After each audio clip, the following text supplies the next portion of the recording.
ऐसी कोई कटौती नहीं है। जो भी स्कीम बेस्ड योजनाएं आ रही है उसके लिए बहुत पैसा मिल रहा है। अभी स्पीति में हमने बोझ सर्किट को डेवलप करने के लिए 30 करोड़ रुपए का प्रावधान किया है और स्पीति में अभी हमने एक हाई एंड ब्रिज बनाने की बात की है। तो महज आंकड़ों में ना जाकर व्यक्तिगत तौर से जो भी स्कीम गांव के विकास से निकल रही आत्मनिर्भर हिमाचल की राह, किसानों के उत्थान के लिए प्रतिबद्धता से मुख्यमंत्री ठाकुर सुखविंदर सिंह सुक्खू कर रहे प्रयास। हिमाचल प्रदेश फसल विविधीकरण संवर्धन परियोजना से वित्त वर्ष 2025-26 में 154 करोड़ रुपए से किया जाएगा किसानों का कल्याण। किसानों के खेतों तक पानी पहुंचाने के लिए सिंचाई योजनाओं का किया जाएगा निर्माण। कृषि यंत्रीकरण योजना के तहत किए जाएंगे 10 करोड़ रुपए खर्च। परियोजना क्षेत्र के लाभार्थियों के लिए 1500 प्रशिक्षण शिविर और 4000 डेमोन्स्ट्रेशन की जाएंगी आयोजित।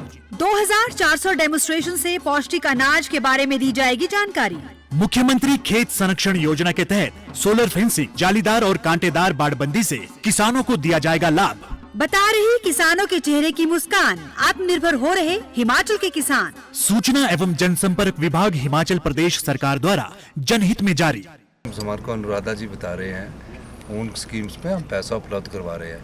अब ट्राइबल जो इलाका है बहुत बड़ा हो चुका है। कोई पालमपुर का इलाका भी ट्राइबल में आ चुका है, कई क्षेत्र ट्राइबल में लोगों में आ चुके हैं। तो इसलिए बजट के मामले में नहीं, स्कीम के मामले में देखिए कि हमको जिस भी योजना के लिए पैसा चाहिए उसके लिए पैसा उपलब्ध है। अब तो 2 पावर प्रोजेक्ट यहाँ आने वाले हैं, सैली और म्याड़ का, जिसमें हमें 12, 18 और 30 और 40 साल बाद प्रोजेक्ट वापस मिलेगा।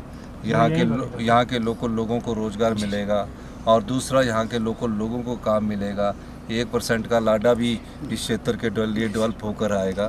तो सारी योजनाएं आपकी यहाँ के लिए आने वाली है। और सबसे बड़ी बात है कि हम जो ये उदयपुर से तिंदी से जो अगला रोड है किलाड़ तक, उसको बड़ा करने के लिए जो मेरी राजनाथ डिफेंस मिनिस्टर से मैंने चिट्ठी लिखी थी और मुझे खुशी है कि हमने उसको परस्यू किया और अभी उसका 30 किलोमीटर का पहला पैच बड़ा होगा। तो ये पैसे योजना ही हैं। ट्रैवल में जितने पैसे की ज़रूरत है कोई कमी नहीं है। उन ट्रैवल के लिए हमारे दरवाजे खुले हैं। पहला हिमाचल डे मैंने स्पीति में बनाया था, वहाँ की किया, और दूसरा हिमाचल डे राजनीतिक आपदा में हम मना नहीं पाए। तीसरा जो हिमाचल डे है वो पांगी में मना रहे हैं।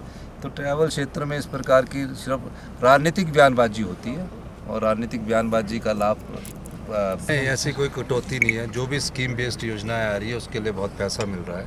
अभी स्पीति में हमने बोझ सर्किट को डेवलप करने के लिए 30 करोड़ रुपए का प्रावधान किया है और स्पीति में अभी हमने एक हाई एंड ब्रिज बनाने की बात की है। तो महज आंकड़ों में ना जाकर व्यक्तिगत तौर से जो भी स्कीम्स हमारे को अनुराधा जी बता रहे हैं उन स्कीम्स पे हम पैसा उपलब्ध करवा रहे हैं। अब ट्राइबल जो इलाका है बहुत बड़ा हो चुका है।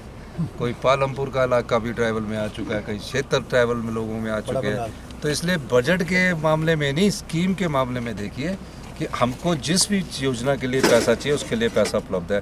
अब तो 2 पावर प्रोजेक्ट यहाँ आने वाले हैं, सैली और म्याड़ का, जिसमें हमें 12, 18 और 30 और 40 साल बाद प्रोजेक्ट वापस मिलेगा। यहाँ के लोकल लोगों को रोज़गार मिलेगा और दूसरा यहाँ के लोकल लोगों को काम मिलेगा।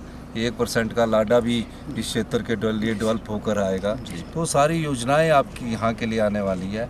और सबसे बड़ी बात है कि हम जो ये उदयपुर से तिंदी से जो अगला रोड है किलाड़ तक, उसको बड़ा करने के लिए जो मेरी राजनाथ डिफेंस मिनिस्टर से मैंने चिट्ठी लिखी थी और मुझे खुशी है कि हमने उसको परस्यू किया और अभी उसका 30 किलोमीटर का पहला पैच बड़ा होगा।